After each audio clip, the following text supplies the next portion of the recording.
11 Desember 2024 jadi periode ataupun gelombang kedua warga negara Indonesia dievakuasi ataupun diselamatkan dari Suriah yang memang situasinya saat ini ditentukan ataupun ditetapkan oleh Kementerian Luar Negeri menjadi siaga 1. Salah satu warga negara Indonesia yang hari ini di tanggal 15 Desember dievakuasi adalah Mbak Elis yang sudah ada di samping saya. Mungkin kita bisa berbagi cerita Mbak Elis.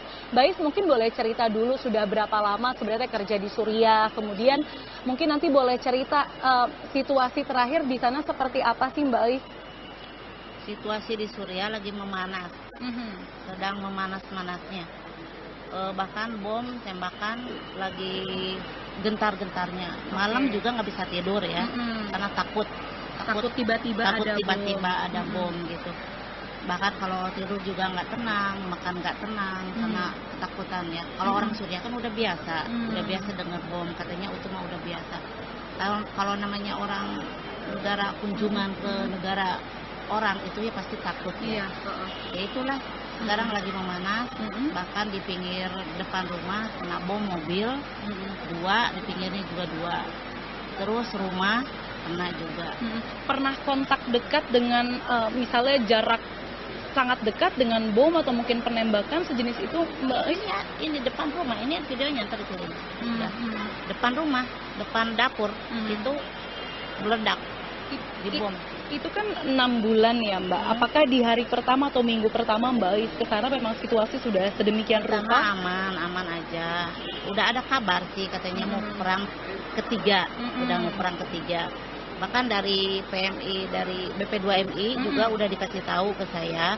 Ada informasinya. Ada informasi, udah ada katanya pemberontak Israel udah masuk perbatasan Beirut, perbatasan Beirut. Kata saya, nah dari situ para TKW itu udah mulai udah mulai nggak tenang lah gitu. Lalu di situasi seperti itu bagaimana Mbak Elis mengatasi rasa takut? Itu kan pasti bom, tembakan, itu bukan suara yang lazim untuk apalagi perempuan dengar begitu Mbak? Saja, malam tuh nangis banget. Bahkan majikan ngomong, jangan nangis katanya, jangan takut, itu mah udah biasa katanya, presidennya udah pergi.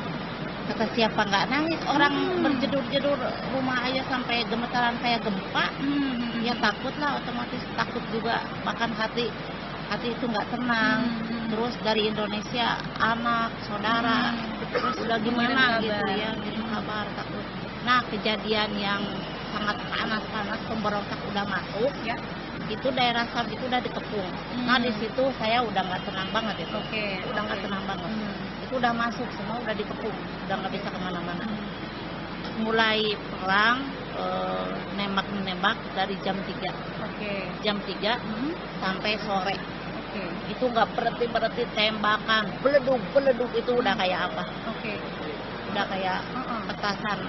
Berarti dalam seminggu sebelum pemulangan, sebelum hari ini, apakah memang Mbak Elis sudah berpindah ke shelter yang KBRI siapkan atau seperti apa? Nah, dari situ udah memanas, 2 hari 3 hari, saya minta izin ke majikan, kata saya mau pulang aja, saya takut, saya nggak mikirin apa-apa, saya nggak mikirin uang, saya nggak mikirin baju, saya nggak mikirin hadiah dari kamu, gaji, saya nggak mikirin, yang penting nyawa kan, nyawa udah nggak ada gantinya.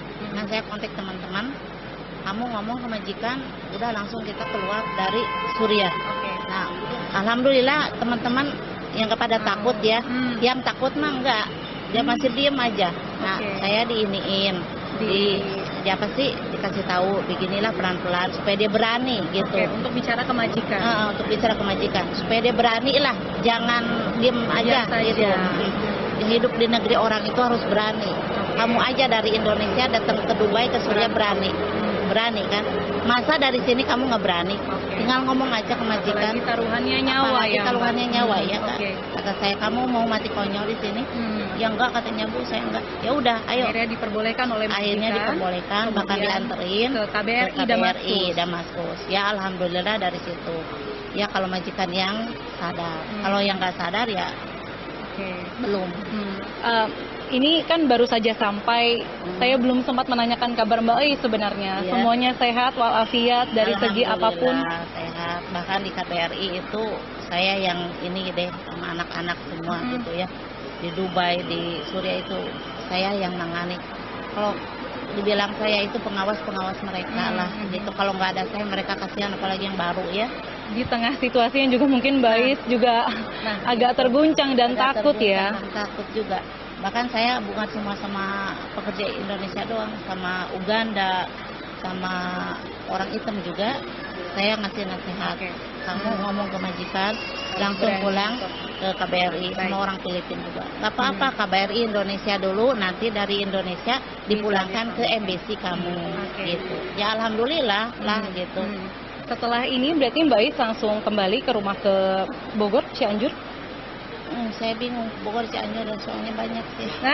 Rumahnya banyak ternyata, tapi puji Tuhannya bisa berkumpul kembali bersama keluarga ya Mbak. Ya, mudah-mudahan anak juga udah tenang karena udah dengar saya pulang gitu. Ya alhamdulillah lah. Saya pulang ke Bogor. Baik, kita harapkan yang terbaik dan tentu nanti Mbak Is dan mungkin nanti akan ada gelombang selanjutnya. Tadi disampaikan oleh dari pihak Kemenlu akan ada gelombang ketiga yang lebih banyak belajar di kurang lebih tanggal 20 Desember kita akan nantikan, dan kita berharap situasinya semua membaik, termasuk Mbak Is bisa beristirahat tanpa harus ada nanti suara-suara yang tidak mengenakan seperti di Suriah. Diana Valencia, Maran Ratnampu Bolon, Jakarta.